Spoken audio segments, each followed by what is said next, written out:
The Great White North. The Arctic region has intrigued scientists and explorers for generations. But what do we really know about it? What challenges lie ahead as we discuss it? David Schwartz, Adjunct Professor of Geography at Northampton Community College, joins me to break down those questions and more. That's all coming up right here, right now. I'm Sam Chen, and this is Face the Issues.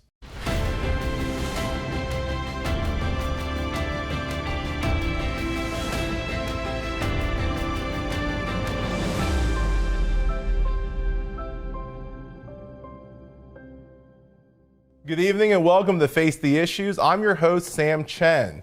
The Great White North, it's the nickname the Arctic has been known by, and for generations, scientists, explorers, and those of us in the public have wondered about the Arctic. Of course, with conversations surrounding climate change, travel, economics, the Arctic has been back in the spotlight. So what are the issues facing the Arctic? What are the challenges?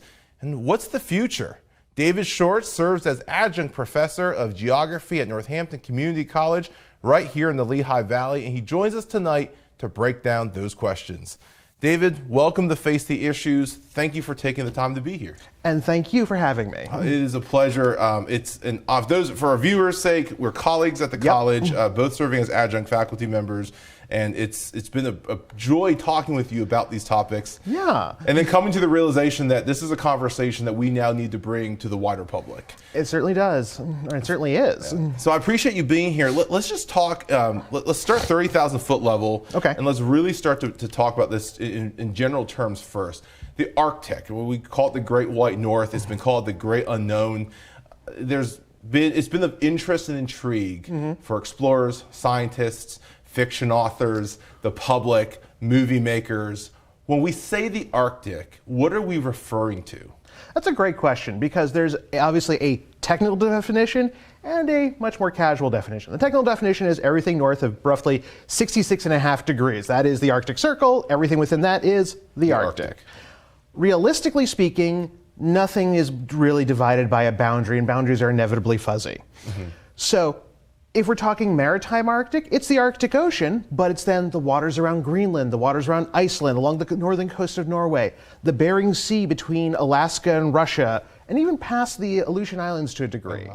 So those aren't within the Arctic Circle geographically, but when we refer to the Arctic, it's still, we often refer to those regions. We very often do, just because they're all attached. So it's not like you cross a line and welcome to the Northern Pacific. It's part of this and part of that, and as humans, some of the functional regulatory areas bridge across both. Sure. So when we talk about challenges facing the Arctic, we're going to get into that. Yes. The challenges facing the Arctic, whether it's with climate change, whether it's with transportation, economics, are we referring to the maritime Arctic then, including these regions outside of that strict circle? Yeah, very much so. We are looking at, Iceland lies outside of the Arctic Circle properly, but Iceland is always part of the conversation. Sure. Southern Greenland lies outside of the conversation, the Arctic Circle, but it's also part of the conversation as well. So it's always part of the whole thing. It's a bigger picture. Sure. So for our intents and purposes then, we'll refer to Arctic with the maritime definition here today. Let's continue to keep this at the 30,000 foot level. Sure. What are the issues, the larger issues that we're facing here? Clearly, if you watch the news, we hear about climate change, we hear about our friends, the polar bears, and things like that.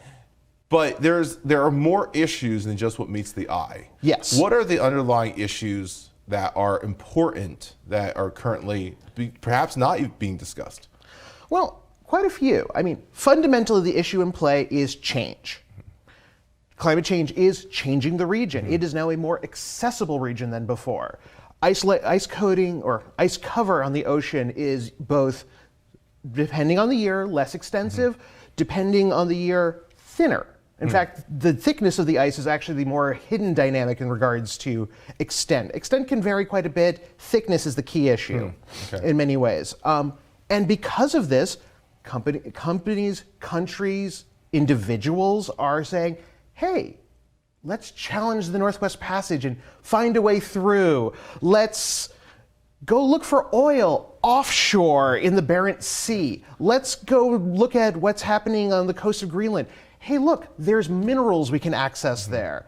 And of course, the idea that going through the northern sea route across the top of Russia is shorter than going around the south.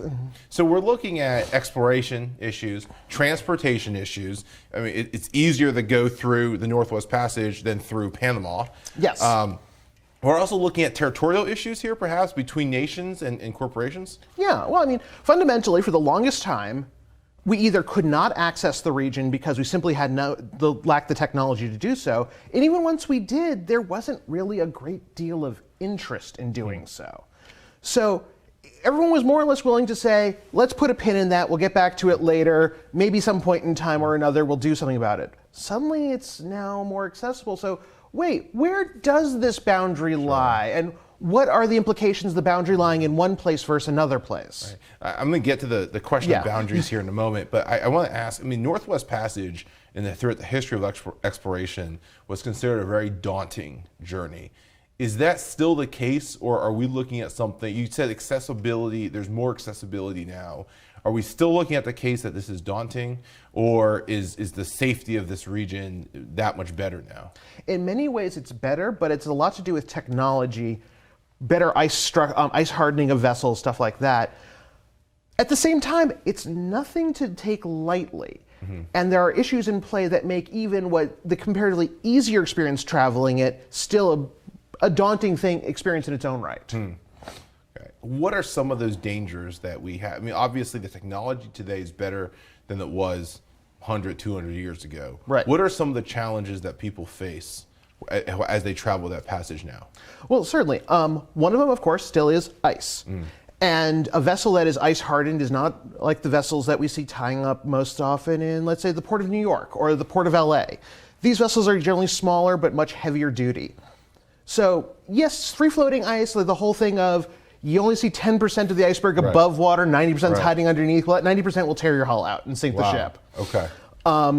Another issue is mapping, bathymetry, properly speaking, of the waterways. Some of them, they're completely mapped, but they're not all at the same level of quality. So there's a lot of that going on, though the navies of various countries know it better than a lot of the civilian agencies. They're not always talking. Fair enough. And finally, the last big thing is just the weather of the area. So superstructure icing can cause a vessel to topple over. So there's no GPS here. You Not don't easily. go and you plug in your Garmin or Siri or whoever and just navigate it. Why is it so important then for countries, corporations, and so forth to navigate it? What is the benefit if this is the risk? Well, the benefit is resources on one side and shorter routes. Technically speaking, speaking distance alone, to go across, let's say, the northern sea route across the top of Russia will shave roughly 30% off a voyage than going through the Suez Canal, through the Strait of Malacca, from Europe to, let's say, China. So that's hundreds of thousands of dollars, multiple hundreds of thousands of dollars in fuel savings alone. Sure. That makes a lot of sense. So for a lot of these companies and countries, it comes back down to an economic question, and that's an economic cost-benefit analysis. You mentioned earlier the conversation of territories. Yes. Is there ownership in the Arctic region? Yes. And who owns what? Well, we in the United States have Alaska. Alaska Right. has maritime waters that extend territorially 12 miles offshore in exclusive economic zone, at least 200 miles, maybe further, depending on continental shelf. Canada has a very similar arrangement, but the question, same for Denmark through Greenland, same through Norway, same through Russia. The question is now the Lomonosov Ridge. It's a ridge that runs right under the Arctic Circle, under the Arctic Pole, the North Pole, geographic pole, of course, directly. Does it belong to Russia? Does it belong to Denmark? Does it belong to Canada? They're fighting that out in the international maritime courts and regulatory bodies to see who actually has ownership of that territory. And why is that territory so important? Oil and gas. So I was listening to a conversation with Senator Dan Sullivan from Alaska, and if I'm remembering the numbers he threw out correctly, 90 billion gallons of oil and 1,700 cubic meters of gas. Wow. Oh no, 700 million cubic meters of gas. Sorry, it was a large number. A large amount of oil and gas. A large amount of oil. We in the United States have more oil than gas. Russia has more gas than oil. But still, large amounts of it for everyone. Sure. Now, and let me shift this conversation a little bit. That gives a clear direction for why this conversation of borders has taken prominence. That's something that impacts communities too. Yes. If you have access to oil and gas, we're looking at gas prices and a whole bunch of things that the community cares about. Absolutely. But the driving conversation in the Arctic remains climate change, is what we started with. Yes. Is there a conversation here that says we don't want to tap that oil and gas? Whew, good one. To a degree, it depends on who you're talking to. There are a large number of people who say we should just simply not be involved. It's a region to be preserved, a region to be left to develop, to transform on its own without our direct involvement. The problem is, we already have people there doing that. Okay. So do we stand back or do we step in and be involved to provide responsible leadership or responsible activity? So the dilemma is, on the one hand, even those who oppose it and say we'd rather it develop on its own, if it's going to develop anyway, should we get involved and say, let's do this, let's make sure this is done responsibly in that conversation there? Yes. So that's fascinating. Last question before we cut to a break. Sure. How long has this conflict been going historically, and do you see a resolution to this at all down the road? The conflict, only a couple of years. Resolution, actually, yes. Okay, interesting. Well, don't go away. When we come back, I want to talk about that resolution as well as other solutions and what you see is going to happen in the future in this region.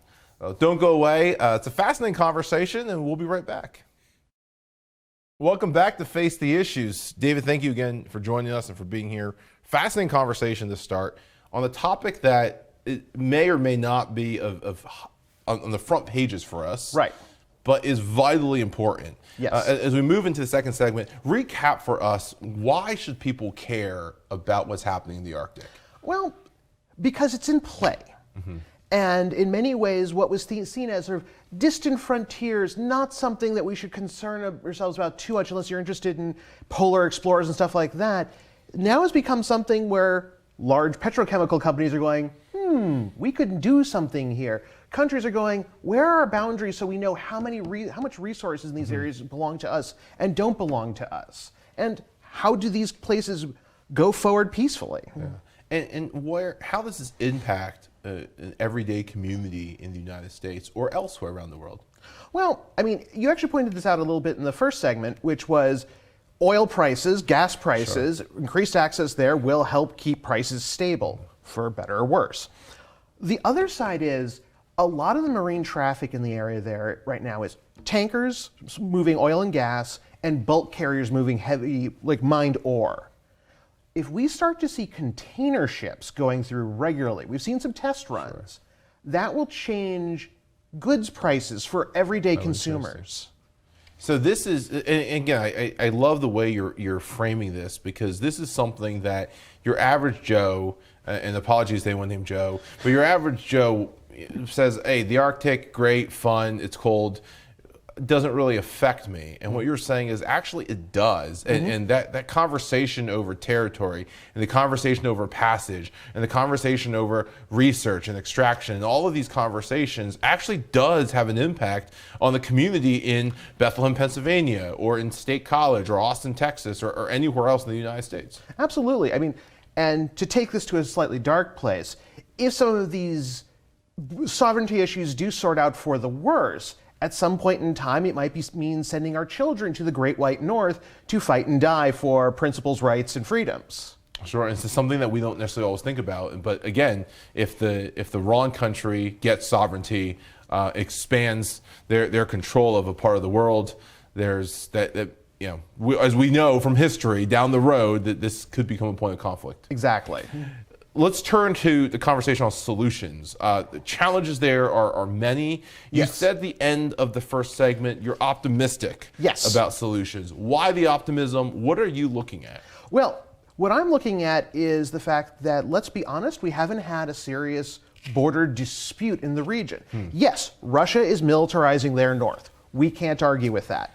But when we realize that, for example, Murmansk and the area around it is a source of the Russian North Fleet, including a great number of the ballistic missile submarines. In many ways, they're defending the approaches to that. It's problematic in its own way, but in many ways it's also a defensive stance. With that being said, for example, Norway and Russia basically came to a mutually agreed compromised maritime border between the two of them, along the maritime border between the two countries just north of the coast right there. That was about 5 years ago. The US and Canada have a dispute over where does the maritime border between the north coast of Alaska and Canada is. The US says straight along the line. Canada says 90 degrees off the coastline. It then produces a pie-shaped wedge that's possibly full of gas and oil, but who gets that gas and oil, and the rights that sorts out. And then, of course, then there's Han Island, which is between Greenland and Canada. The border there basically terminates at the coastline of the island. No one's decided where the island belongs. Oh, wow. So what actually happens, and this will be fun, is Canadian units move in, plant a flag, drop a bottle of Canadian whiskey. Danish units move in, pull off the Canadian flag, drop a Danish flag, pull the whiskey, drop a bottle of schnapps. Trade back and forth, repeat. Oh my goodness. But you're optimistic. Yes, because we're willing to work with it. And frankly, to a degree, we're willing to just simply let it ride and make it work. Even if we're not coming to a conclusion, no one's banging the pots and pans saying, this is a problem we should fight about. Sure. And that's good. This is in conversation. Now, some of the other issues that face that area, obviously the territory, that conversation is going to determine how a lot of the rest of this plays out with questions of travel and questions of navigation and economics and so forth. Where do you see the resolution being for issues of mapping and the issues of safe passage and things like that? Issues of mapping simply will be a lot of these countries coming together and utilizing their geophysical agencies combined with their civil maritime groups to do the mapping. That's happening. We are doing that now. We're also, I believe the US Navy has released some of the maps from under the Northwest Passage region from the Cold War era. So those are really great high detail maps as well. It'd be great to see what the Russians have as well, but there you go. Otherwise, the Coast Guard issue, the search and rescue issue is kind of the big question. Quick set of numbers. The number of vessels that have gone through the Northwest Passage region have gone from roughly 50 a year operating, not transits, not everything, just overall operating in the region, 50 vessel transits a year, or 50 vessel operation activities a year, from about 20 odd years ago to around 300 in the last 10 years, or actually last 5 years, really. Wow. In Russia, we don't have quite as good numbers, but 2016, 2017, we were seeing north of 1,600 vessel operations, of only a couple dozen of them being transits across using it as a maritime route. The rest going from point to point, extracting oil, moving it to market, extracting coal, moving it to market, extracting other natural resources, and of course, going in and building facilities like Sabetta or Arctic LNG 2. Okay. So a lot of construction vessels as well. Okay. And what's is the danger still present? And how do we work on that? How do we resolve that? Well, thankfully, the Arctic Council helped create what was called the Arctic Search and Rescue Treaty. And all the member states of the Arctic Council, including the US and Russia and Denmark and Canada and the rest of the Arctic states, said, yes, we agree. And we've started to build up stuff, but we still have a long way to go. Russia's actually gone ahead and put quite a few more units recently into the Northern Sea Route area just to make sure that vessels are covered to some degree. And since they're not dealing with a lot of passenger vessels, it's cargo crews that they have to worry about, so much smaller. Sure. Now, solutions, great. Are there challenges to these solutions? I imagine we've talked about Russia, we've talked about Denmark, a few other countries in this conversation.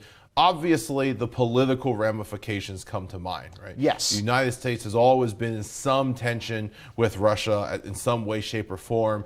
I mean, does that play into how the situation in the Arctic plays out? To a degree, yes. I mean, if you talk to, once again, Senator Simmons, or Sullivan. My apologies. It is very much, to his mind, at the forefront that this sort of great power exchange is in play. Mm-hmm. That is part of the issue. The other side is simply money and interest. I mean, let us be utterly honest about the United States. Climate change is as much a political issue as it is an ecological issue. Sure. And saying, hey, this is a reality we have to deal with, and it's a reality backed up by $500 million, maybe even $1 trillion every few years of commercial interest and expenditure. This is something we are going to have to deal with, and it's not always an easy thing for some people to get behind because of that. Sure. There is a lot, and you're right, in government and politics and business, there's so much of it is mercenary. Yes. That money and ideology does play a large role individually, each of them individually, sometimes larger than we expect them to. Yes, yes they do. Are you optimistic about the progress? Is progress being made? Are you optimistic about the progress being made? Progress is being made. For example, we just put in a Arctic fisheries moratorium. So for the international waters in the middle of the Arctic Ocean, there is no fishing allowed for the next 15 years. Wow. The US signed off on this. Now, this is to get an idea of what the populations of fish in the area are like, and the fact that they are changing as well in reflection to the climate transformations. After that 15-year period, unless everyone comes to an agreement, it renews for another 5 years. Okay. Repeat until, I think, ad infinitum or something changes. Okay. So there's stuff like that going on. That's really positive. We're willing to talk about it. The Arctic Council exists, and its role is changing, but it's there, and we're using it. What is your hope for the Arctic region and for how these different countries and even our communities, how we engage on it? I will say that my hope is, on one side, within 4 generations, maybe 6 generations, things have transformed enough that we can close down all this as the Arctic climate restores to something we think of as normal still. Otherwise, responsible usage, responsible, proper usage. My worst case scenario is it basically becomes the Wild West with anything goes. Sure. And where do you see, which of these 3 do you see is most likely? Right now, I think we are at the best, we're aiming more towards responsible usage than anything else. But I can't bet on the future. Sure. It's government, it's society. To your point, it's competing interests, competing with liberty, with power, with economics. Anytime that coalition comes together, it makes it interesting, if not difficult. Yes. So, final thought: if you teach college, you teach this in college. What do you say to someone who says, I'm just not sure I'm that interested or need to pay attention to the Arctic region? What do you say to them about its importance? Well, I say much what I said before, that the cost of your goods, the cost of your oil, but also what kind of weather are you going to be facing in the future? The Arctic is a powerful source of local weather and climates. Do you want to go serve in the military? Are you willing to go up into the cold and fight and die? And fight and potentially die. To fight for our rights, but still going there to do that. Sure. So it's a lot of baseline citizenship, functional citizen concepts. And hence people should be paying attention to it. That's at least my feeling. I remember we had a conversation a while back with another guest about the lanternflies that had come into our region. And the conversation was, why should people care if they're not being affected by it? And the first thing he said was, well, do you like wine? and I think to your point, David, and I appreciate you making it, this may seem something like it's not in our backyard, right? And that's something people always say, NIMBY is not my backyard. And yet the impact still is. Yes. And I think that's so important. So thank you for sharing that. Thank you. Don't go away. We'll be right back. So we will be right back. Welcome back to Face the Issues. David, thank you again for taking the time. Absolutely. Complicated issue. Yes. But appreciate your insights and really just articulating this in a way that is relevant to communities across the country.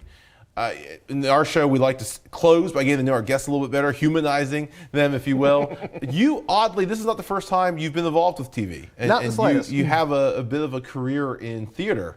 And so talk to us about that, and how did you go from that to geography? Well, I actually 20 odd years, and technically speaking, I still do a little of it now, so my hands are still involved in the pie.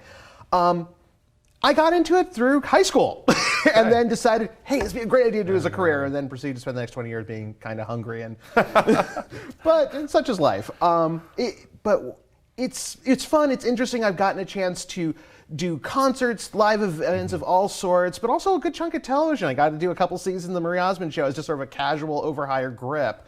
It was fun. Thank you, Cameron. So a lot of that. But what got me over to transfer was 2007. 2007, the Russians sent a mini-sub down to the North Pole and plant a flag on the seabed right where it is. And I go, wait, what's going on here? Right. And that changed everything. And I been feeling a need to make a change already, so it's like, let's do this. And you got into geography, and you began studying these things that we're talking about. Yep. That's fascinating. What advice do you give someone who is interested either in geography or in theater, or perhaps in another field, and they're where you were, and they're either curious about something going on, or they're trying to make it in the field that's difficult? What advice do you give them? I would say, look at what you want to do. Take the time to find the best sources going into what's these jobs like, what's this field like, what are the people you're going to be working with like? And then be willing, especially if it's something esoteric like geography, to have people go, wait, isn't that about rocks? No, it's about where they are and everything else and all the stuff on top of them. Sure, and I think it's great advice. Be able to explain what you love and why you love it. If you can't, maybe you don't love it that much. Yeah, pretty much, man. That's great. David, thank you for joining us. Thank you for the insights. Love to have you back sometime. I would love to be back. We'll make it happen. All right. That is all the time we have tonight. My thanks to David Schwartz for joining us and breaking down a complicated but very important issue that impacts all of us in communities across the country. My name is Sam Chen. On behalf of all of us here at Face the Issues, thank you and good night.